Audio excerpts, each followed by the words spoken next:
Fala aí, torcedor do nosso canal Total Futebol, trazendo mais um vídeo aqui no nosso canal. E mais um vídeo aí pra gente falar da vitória do Cruzeiro sobre o Vitória, 3-1 no Mineirão, com show do Caio Jorge. Caio Jorge fez 2 gols na partida e o Arroio fez o terceiro. Com essa vitória, o Cruzeiro se mantém aí na terceira posição do Campeonato Brasileiro, agora com 60 pontos.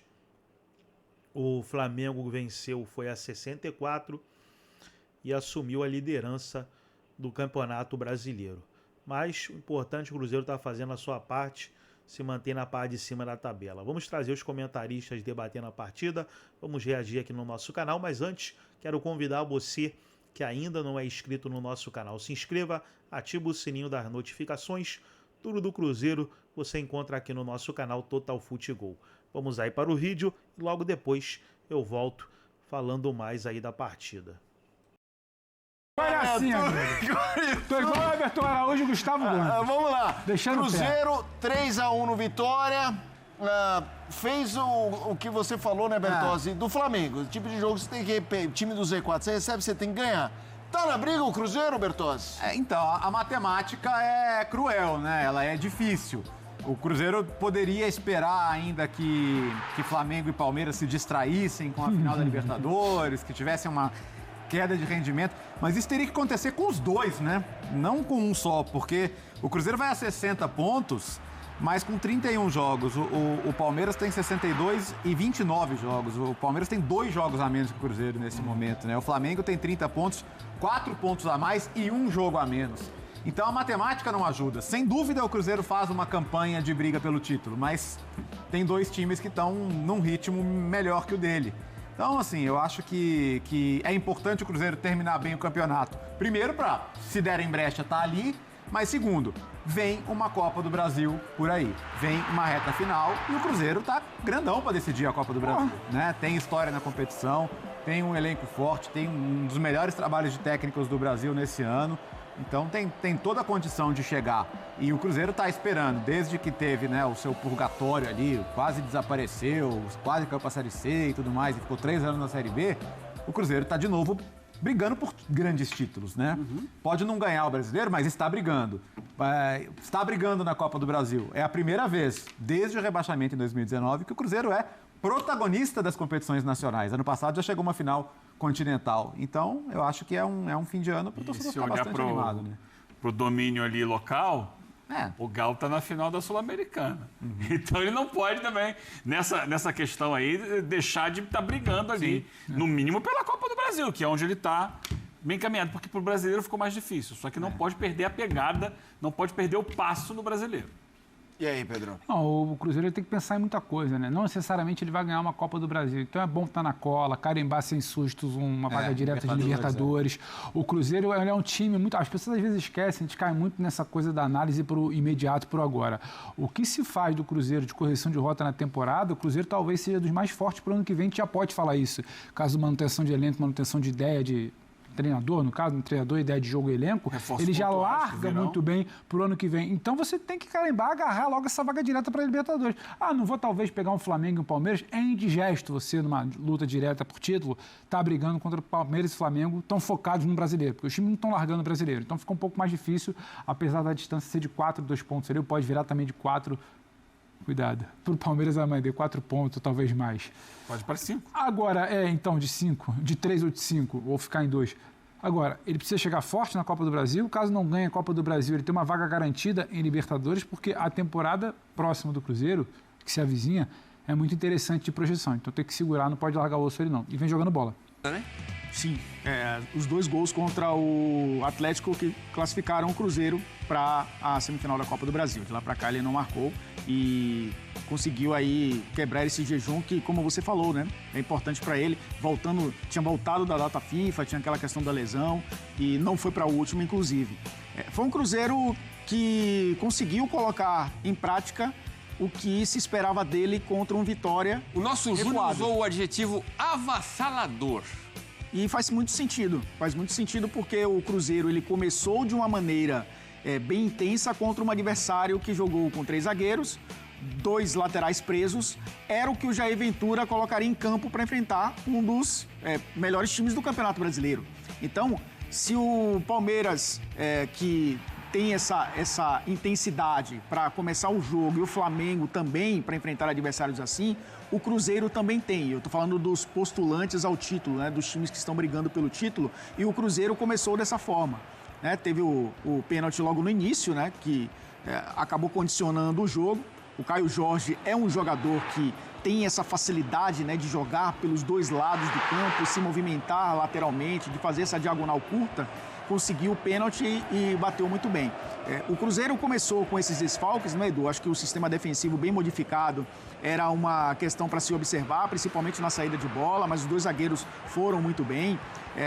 Sem o Wanderson, né, com o Christian de um lado, o Arroio tendo a oportunidade de ser o cara do 1 contra 1. Isso facilitou também o jogo da equipe do Cruzeiro do meio para frente. O Matheus Pereira com um pouco mais de liberdade para encostar no Caio Jorge, e era necessário que isso acontecesse porque o Vitória, com 3 zagueiros, oferecia poucos espaços, mas a partir do momento em que o Vitória sofreu o primeiro gol e precisou sair um pouco mais, subir um pouco mais suas linhas de marcação, ofereceu espaços para o Cruzeiro fazer o seu jogo, que costuma fazer muito bem, que não é só o time de construção com a posse da bola, é um time vertical também. E encontra o Caio Jorge, que ataca muito bem esse espaço para fazer o gol. E é inteligente no lance para se projetar, para não ficar impedimento, né? Mas a gente vê ali, a linha tem o quê? 5 centímetros, talvez. Tanto que o assistente hesitou, né? Depois acabou marcando impedimento, que foi revisado. Mas o Vitória tentou reagir no jogo, foi um time que, claro, pela necessidade do resultado, precisava sair para o jogo. A gente sabe que, nesse momento, o Vitória, mesmo jogando fora de casa contra um dos líderes do campeonato, não dá para pensar no empate. Poderia até ter sido um bom resultado, mas o empate manteria o Vitória na zona de rebaixamento. Sair para o jogo é também correr o risco. E correr o risco contra um Cruzeiro que gosta muito de atacar espaços, aí acaba sendo letal. Foi um Cruzeiro realmente avassalador, principalmente no primeiro tempo, e foi um Cruzeiro que levantou a mão, né? Levantou a mão e disse: estou aqui. Flamengo, Palmeiras, se vocês vacilarem, eu levo esse título. E é o que tá acontecendo. O Cruzeiro ainda não está longe da disputa pelo título. E o Vitória mostrou futebol suficiente para mostrar que pode escapar da zona do rebaixamento? Eu acho que eu até já citei aqui algumas vezes que, para mim, dos 4 que estão na zona de rebaixamento, o Sport, né, já virtualmente rebaixado, é o que mostra mais forças para sair dessa situação. Fortaleza melhorou também, isso é fato. Mas eu acho que o Vitória está um passo à frente. Só que enfrentar o Cruzeiro fora de casa, com a necessidade de pontuar e com um adversário que está dedicado à disputa pelo título brasileiro, acaba sendo um fator bem complicador para um Vitória com fragilidades, principalmente, Edu, quando você não tem no banco de reservas um elenco suficiente para transformar o jogo, que o Cruzeiro tem mesmo com os desfalques. O Gabriel entrou bem, por exemplo. Né? Você tem a volta do Wallace, que nos últimos jogos tem sido utilizado poucos minutos, mas é mais uma opção, né? Até pensando que o Cruzeiro tem Copa do Brasil. Você tem o Arroio, que entrou muito bem, né, nessa equipe, sem o Wanderson. É um jogador, o Wanderson e o Christian fizeram boas duplas, né, de pontas, principalmente na primeira metade do campeonato, mas o Leonardo Jardim ganhou opções de 1 contra 1, Sinisterra, né, e o próprio Arroio, para fazer o time jogar de uma maneira diferente. A dupla de zaga não foi a titular, conseguiu ser consistente, até no jogo aéreo defensivo, que é uma preocupação do Cruzeiro nessa temporada. É um elenco que talvez não tenha a profundidade dos seus concorrentes na disputa pelo título, mas é um elenco suficientemente forte para disputar até o final. Hoje eu vou pular para comemorar. Hoje eu vou pular porque muitos duvidaram do Cruzeiro. Ah, é só fogo de palha. Ah, é só uma... Acostumem-se. Esse é o primeiro ano dos próximos 50 do Cruzeiro voltando a aterrorizar o eixo, como sempre foi. Palmeiras e Flamengo, vocês que tratem de vencer o jogo de vocês, porque o Cruzeiro tá chegando para ser campeão brasileiro. Eu vou pular para comemorar. Ah, o Caio Jorge foi só uma fase, não faz gol nunca mais, não vai fazer mais gol. Ele voltou a fazer na hora certa, na reta decisiva do ano, e para a Copa do Brasil, onde ele vai deixar 3 em plena Neoquímica Arena. Segura o microfone, segura o microfone.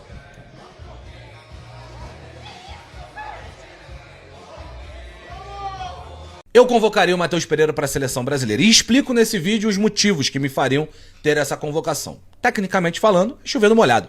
Matheus Pereira tá desde 2023 no futebol brasileiro, deitando, desfilando futebol, jogando muito. Essa temporada de 2025, esse ano, é um ano especial do Matheus Pereira. Tá jogando demais. E o momento recente, desde aquele jogo contra o Flamengo no Maracanã, é de jogos excelentes em sequência do Matheus Pereira. Ou seja, individualmente falando, ele já se coloca nessa condição de ser convocado para a seleção brasileira. Outra coisa, ele já esteve na seleção brasileira, não seria a primeira convocação dele, não seria nenhuma novidade o Matheus Pereira ser convocado para a seleção. E por último, estamos batendo cabeça com camisa 10. Não tem nenhuma novidade. O camisa 10 da seleção brasileira tem espaço ali, tem vaga ali para alguém ser convocado. Pensando em 26 nomes, eu não vejo nenhum problema. E o Matheus Pereira é uma característica de camisa 10 que a seleção brasileira pede em alguns momentos. Um camisa 10 que sim, tem finalização, que tem pisada na área, mas que também pensa o jogo um pouco mais cerebral. Um camisa 10 mais clássico em alguns momentos do jogo. Então, na convocação de segunda-feira, se fosse Carlo Ancelotti, teria Matheus Pereira na minha lista. Vitória do Cabuloso pra cima do Vitória. Vou falar aqui um pouquinho sobre esse jogo que poderia ter tido um cenário diferente, mas os detalhes fazem a diferença. Caio Jorge marcou o primeiro gol, né? Voltou a marcar pela equipe do Cruzeiro no Campeonato Brasileiro aos 7 minutos. O mesmo Caio Jorge foi lançado pelo Kaique, que bolão, e chutou na saída do goleiro para fazer 2-0. O gol foi anulado, mas validado pelo VAR. O Vitória diminuiu. William Oliveira marcou e o Vitória começou a pressionar. Cássio fez uma defesa, esse chute aqui poderia ter sido, por exemplo, um 2-2, mas aí no contragolpe a bola sobrou para Kenny Arroyo, tá no seu primeiro gol com a camisa cabulosa. Placar final 3-1, uma vitória protocolar do Cruzeiro na parte de cima da tabela. Tem uma pontuação muito parecida, né, com o Flamengo e Palmeiras, mas tem 2 jogos a mais. Já o Vitória é aquilo, a questão não é perder pro Cruzeiro no Mineirão, normal. O problema foi ter perdido em casa, no Barradão, pro Corinthians. A vitória segue sob risco, mas mira Santos, Internacional, Ceará e outros. Trazer mais uma vez aqui a tabela, porque terminou o jogo do Flamengo, né? O Flamengo venceu por 3-0 e o Flamengo assume a liderança do Campeonato Brasileiro com um jogo a mais que o Palmeiras. E o Palmeiras vai precisar vencer o Juventude para retomar a liderança do Brasileirão. Amanhã teremos Corinthians e Grêmio, Bahia e Bragantino, Ceará e Fluminense, Internacional e Atlético Mineiro, Vasco e São Paulo. E aí tá ali o G4, Flamengo, Palmeiras, Cruzeiro e Mirassol. Vai até o G7 agora, ainda não sei porque tá ali no G6. Bahia tá na fase do grupo já. Aí tem Botafogo, Fluminense, G7. É porque não saiu campeão ainda, mas já tá G7. Zona do rebaixamento, Vitória, Fortaleza, Juventude e Sport. Gostou do vídeo? Deixa o like, se inscreva no canal, ativa o sininho das notificações.